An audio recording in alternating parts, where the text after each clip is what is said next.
Sir आपलं नाव काय आणि आपलं गाव कुठलं आहे?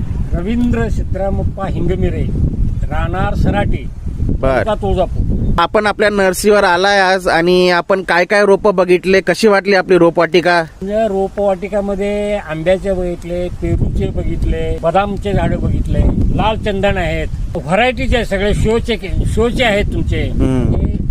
घरादारासमोर जे आहेत ना ते शोचे झाड आहेत, पेरूचे झाड आहेत.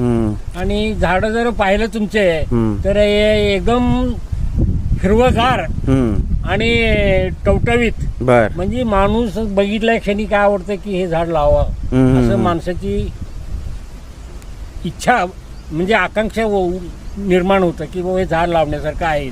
बर. एकंदरीत बघितलं. आणि तुमचे शेपर्डे माणूस असल्यामुळं दररोजच्या दररोज पाणी दिलेलं मी स्वतः बघितलं नाही. बघा पाणी म्हणजे जिथं पाणी असं नाही, एक असं झाड दिसत नाही तुमचं की बाबा सुकलेलं. बर. टवटवीत असल्यामुळे काय गिऱ्हाईक आकर्षित होऊन म्हणतोय घेतोच गिऱ्हाईक. त्यामुळेच मी तुमचे 40 झाडं घेतले ना आता. बर. आंब्याचे. बर. तर ग्राहकांना काय तुम्ही अनुरोध करणार, काय मेसेज देणार? ग्राहकाला काय म्हणणार की तुम्ही प्रत्यक्ष येऊन बघा, तुम्ही आले की तुम्हाला पसंत पडतील असं हे नर्सरी आहे तुमची. बर. बरं का. त्यामुळे काय आता आपण जरी सांगितलं तर पण तुम्हाला ते पडतंय. जे कोणी बघायला येईल ना ते तर म्हणतील हे झाडं चांगले आहेत आणि घेऊनच जाईल असं माझं मत आहे. सर मग तुम्ही कुठले रोपं घेतले आणि किती रोपं घेतलंय? मी आंब्याचं केशर हा एक प्रकार आहे.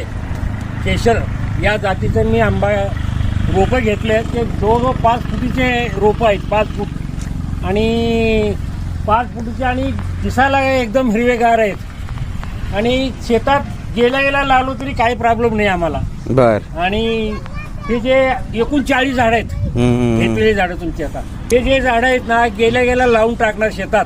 बर. आणि त्याला ते मी हे शेत आणले तुम्ही म्हणल्यासारखं तुमचे झाड जे घेतले ना येळू शेत लगेच लावायचे. तर तुम्ही तयारीने चालू होतो. हा. ठीक आहे सर, धन्यवाद तुम्ही आल्याबद्दल आणि एवढं चांगलं फीडबॅक दिल्याबद्दल आपलं खूप खूप धन्यवाद. आणि नक्की आपण कधी पण या आपल्या रोपवाटिकावर.